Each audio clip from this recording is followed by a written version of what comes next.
এবার পুকুর ভরাটের বিরুদ্ধে কড়া পদক্ষেপ ভূমি ও ভূমি সংস্কার দপ্তরের।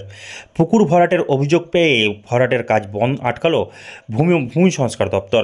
অভিযোগ, বামনগোলা ব্লকের মির্জাপুর এলাকায় চলছিল পুকুর ভরাটের কাজ এবং খবর পেয়ে ঘটনাস্থলে যায় ভূমি ও ভূমি সংস্কার দপ্তরের আধিকারিকরা। রীতিমতো সেই কাজকে গিয়ে বন্ধ করান আধিকারিকরা। সোমবার দুপুর আনুমানিক 1টা নাগাদ ঘটনা। এদিন খোদ অভিযান চালান আধিকারিক পীযূষ কান্তি জানা। এদিন তিনি এই অভিযানে চালান বলে জানা গিয়েছে। এ বিষয়ে আধিকারিক পীযূষ কান্তি জানা কি বলেছেন তা শোনাবো আপনাদের।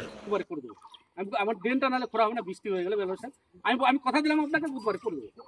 এত দূর আমাকে আসতে হবে না, বুধবারে আমি করে দেবো বললাম তো আপনাকে, কথা দিলাম আমি বুধবারে করে দেবো। নাম বাবার নাম করছিল কাকা এটা খোকন চুলকানি। হ্যাঁ, তারপরে এখন দেখছি যে মাটি ভরছে। কে মাটি ভরছে জানেন?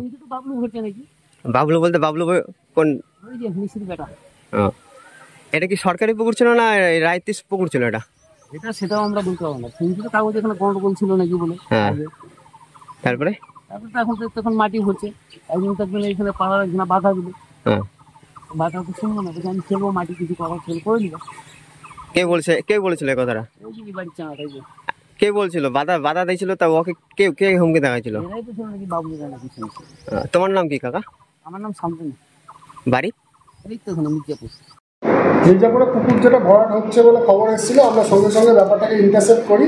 যিনি করছিলেন তাকে স্পটে ডেকে ইমিডিয়েট ওটাকে রেস্টোর করার জন্য বলা হয়েছে এবং আমরা অফিসিয়াল যা প্রসিডিওর আছে নোটিশ করব রেস্টোরেশনের জন্য। আজকে বিকেলে ওনাকে নোটিশ করা হবে এবং ওনাকে ইমিডিয়েট রেস্টোর করার কথা বলা হয়েছে এবং সেটা অফিসিয়ালিও জানিয়ে দেওয়া হবে। স্যার, এইভাবে পুকুর ভরাট হচ্ছে বাপ্পাতে বিভিন্ন জায়গায়।